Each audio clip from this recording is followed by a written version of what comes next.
Insta360 yesterday announced about their new camera that will come next week, 22nd of April.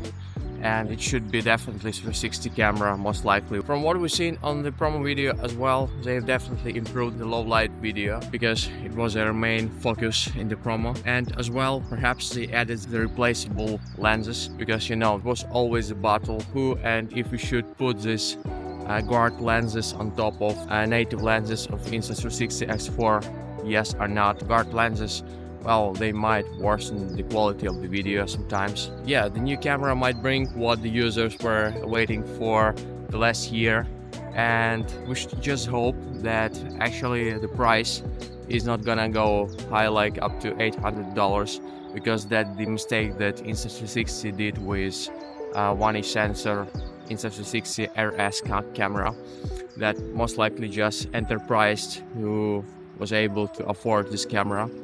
And if the price will be the same as Insta360 X4, then perhaps it might become one of the most popular camera on the market, at least from we've seen from the promo video. But we'll see you next week, and just let me know in the comments what do you think, what do you expect from this camera. As I mentioned many times in all of my previous videos and actually in my next videos, that Insta360 X4 so far the best camera on my list when you travel somewhere, because it's versatile and it gives you an immersive freedom.